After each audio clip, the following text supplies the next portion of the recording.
Hello friends, ఎలా ఉన్నారు? నేను ఎక్కడున్నారో ఒకసారి చూడండి. ఖత్తర్లో ఎడారి. సిటీ నుంచి 100 కిలోమీటర్ల దూరం వచ్చిన తర్వాత ఈ ఎడారి అయితే ఉంది. గాలి చాలా గట్టిగా వేస్తుంది. ఇదంతా చూసారా? ఇసుక. అక్కడ ఉన్న ఇసుక అంతా కూడా ఫిల్టర్ అయ్యి గాలికి ఇదిగో ఇలా వచ్చేసింది. ఇక్కడే పాములు కూడా ఉంటాయి. చూడండి ఎంత ప్యూర్గా ఉందో ఇసుక. అదిగో వెళ్ళిపోతుంది ఇసుక అలా వేస్తుంటే. ఇలాంటి ఇసుకలో దిగిందంటే బండి దిగిపోతే రాదు. సరే రండి, గాలి ఎక్కువగా వేస్తుంది. ఎడారిలో ఒంట్లతో సవారీ చేస్తారు కదండి, ఇలాంటి దిక్కునే, ఇలాంటి ఇసుక దిబ్బల్లోనే. ఇక్కడ చుట్టూరు ఎడారి ఉంది. మధ్యలో చూడండి శుభ్రంగా క్యాంపింగ్ చేసుకుంటున్నారు. ఇక్కడ టెంట్లు వేసుకుండి. ఇదంతా ఇసుకే. కాకపోతే ఇది ఎప్పటికైనా ప్రమాదం. ఎందుకంటే గాలి ఎక్కువ గట్టిగా వేస్తుందో అప్పుడు ఇసుక అంతా మళ్ళీ ఇటువైపు అటువైపు వెళ్ళిపోతూ ఉంటుంది. ఇది నికరంగా అయితే ఉండేది కాదు స్టాండర్డ్గా. గాలి ఇక్కడ ఎప్పుడూ కూడా సుడిగుండలు గాలి వేస్తూ ఉంటుంది. అసలు నేను ఇప్పుడు ఎటు నుంచి వచ్చానో కూడా నేను అసలు ఇది ఫస్ట్ టైం రావడం. నేను ఎటు నుంచి వచ్చానో కూడా మర్చిపోయాను. ఇంకా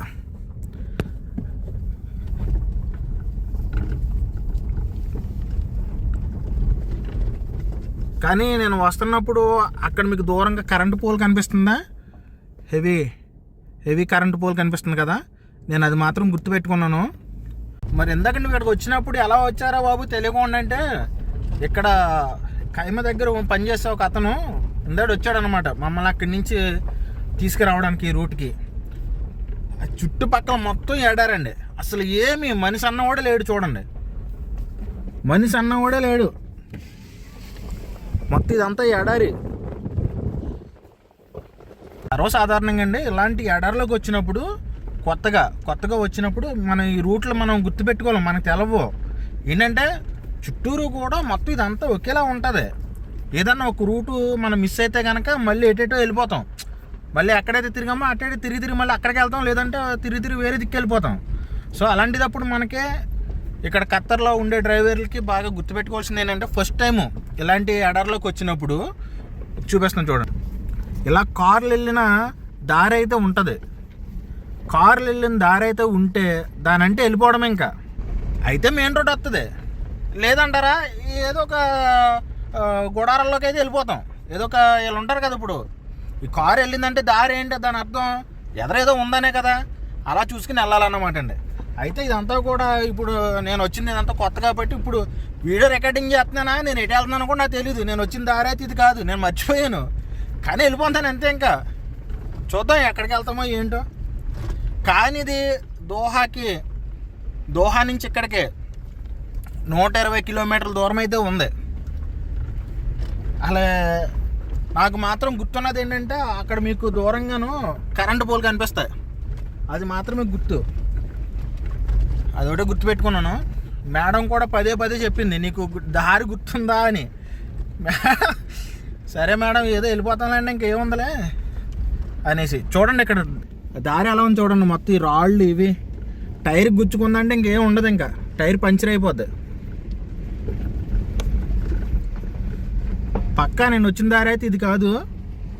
ఇలాంటి దారులు చాలా ఉన్నాయండి. ఆ ఎదురు కూడా ఉన్నాయి దారులు. మరి నేను ఏ దారి అంటే వచ్చానో నాకే తెలుస్తలేదు.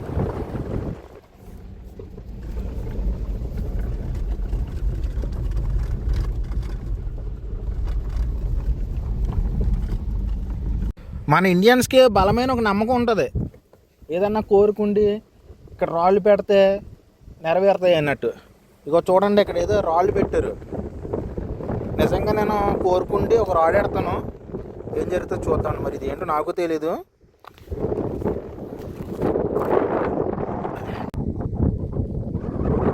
ఇవ్వండి రాడు ఉంది కదా, రాడు అయితే కోరుకుని నేను పెడతాను.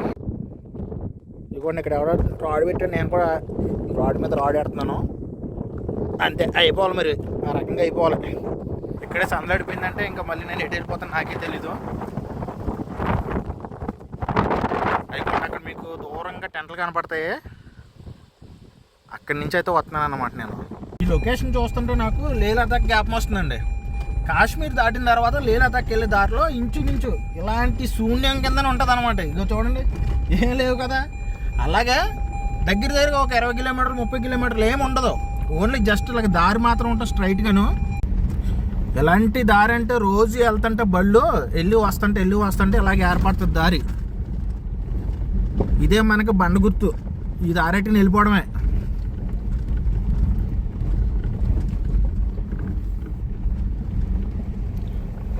ఇలాంటి దిక్కున వర్షం పడింది అనుకోండి, ఇక్కడ పడ్డ వర్షం అంతా అలా పొలంలోకి వెళ్ళిపోద్ది.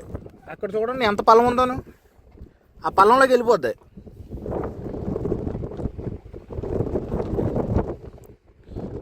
ఇది ఇప్పుడు సూర్యుడు కరెక్ట్గానే ఇప్పుడు టైం ఎంత అవుతుందంటే 4:30 అయితే అవుతుంది. అటు పక్క అస్తమిస్తున్నాడు. నేను ఇలా చూసి తూర్పు వైపు అనుకున్నాను, కాదు ఇది పడమర. అది ఇటు తూర్పు. ఇది పగల కాబట్టి సరిపోయింది, కానీ ఏ రాత్రి అయితే కనుక కొత్తోడికి ఇంపాసిబుల్. ఆడు ఎటో గట్టి వెళ్ళిపోతాడు అంతే. కరెక్ట్గా ఆడు అనుకున్న దారికి అయితే వెళ్ళడం.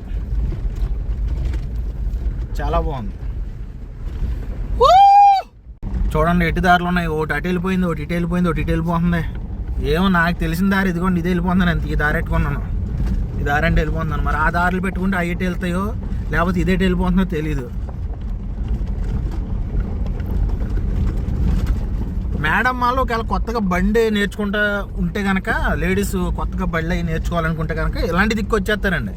ఇలాంటి దిక్కు వచ్చేసి ఇక ఇలాంటి దిక్కున ఏమి ఉండవు కదా, ఇంకా జస్ట్ అలా గేర్ వేసిన తర్వాత ఇంకా ఆటోమేటిక్ బండి వెళ్ళిపోతూ ఉంటుంది అంతే. ఒకవేళ ఇలాంటి దిక్కున పంచర్ కానీ ఏమైనా అయిందనుకోండి, ఆ డ్రైవర్కి ఫోన్ చేస్తారు, ఇంకా ఆడు వచ్చి మారుతాడు.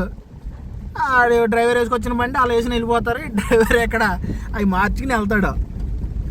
కానీ చాలా బాగుందండి లొకేషన్, అదిరిపోయింది.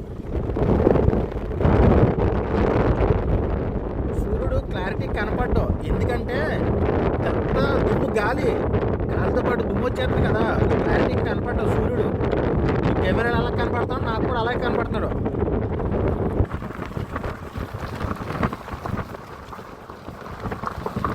నా ఎదురు బండి వెళ్తుంది చూడండి, కత్తిరి అతను ఎంత స్పీడ్గా వెళ్తాడు.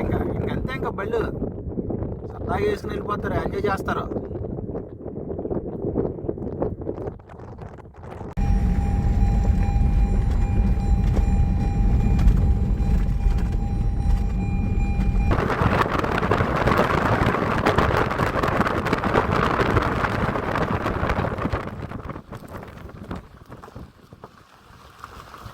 అంటే ఇంత పెద్ద ఎడారిలో ఇది దేనికి సంబంధించిందో తెలియదు, కానీ ఇక్కడ ఏం పేర్లు ఏం రాయలేదు. కానీ చూడండి, దీనికి సీసీ కెమెరాలు పెట్టారు.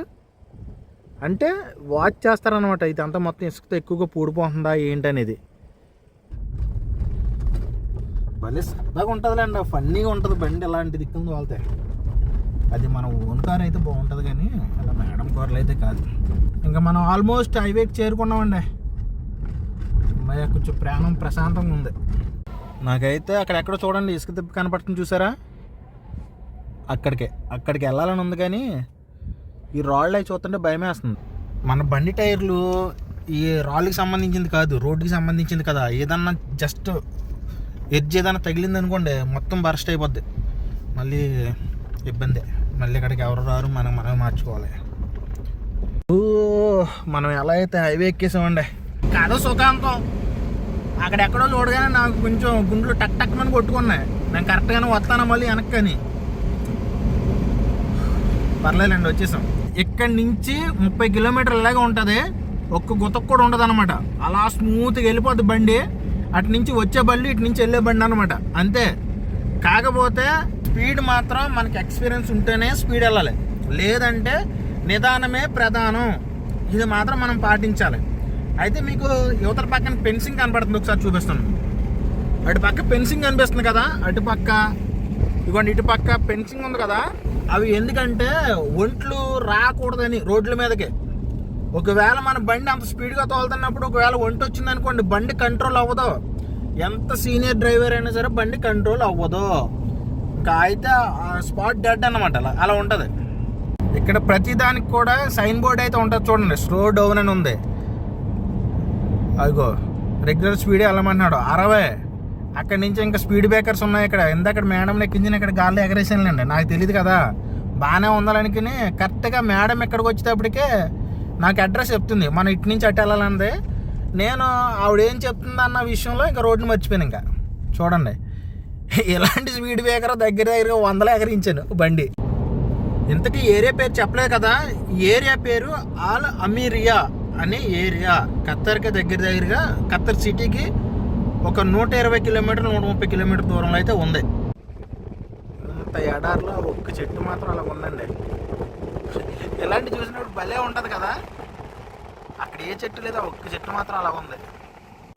ఇదంతా ఇప్పుడు పచ్చగా ఉంది కదా, అంటే ఇప్పుడు ఇక్కడ వర్షాలు పడుతున్నాయి ఏదో అడప. అందుకని ఇదంతా పచ్చగా ఉంది. అదే ఇక్కడ వేసవకాలం అయితే ఈ పచ్చదనం అంతా కూడా ఎండి గడ్డి అయిపోద్ది.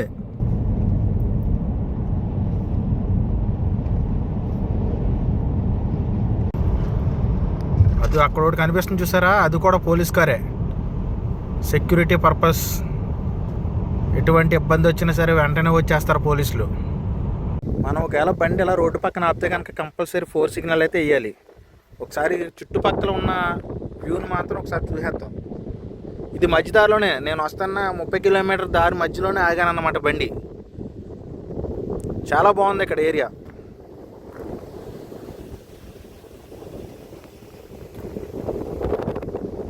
నాకు ఇక్కడైతే కొంచెం టైం అయితే స్పెండ్ చేయాలని ఉంది. కాకపోతే మేడం గారు బయటికి వెళ్తారంట, ఫోన్ చేసి త్వరగా రమ్మన్నారు. ఇంక ఈ రోడ్ అంటే కూడా ఇంకొక 20 కిలోమీటర్లు వెళ్ళిపోతే కనుక మెయిన్ రోడ్ వచ్చేస్తుంది. ఇంకా అక్కడి నుంచి మ్యాక్సిమం ఒక 70 కిలోమీటర్లు వెళ్ళిపోతే ఇంకా హౌస్కి అయితే వెళ్ళిపోతాను. సో ఇదండి ఈరోజు వీడియో. ఐ హోప్ ఈ వీడియో మీకు నచ్చింది అనుకుంటున్నాను. నచ్చితే కనుక ఒక లైక్ చేయండి. మళ్ళీ కలుద్దాం. Bye bye.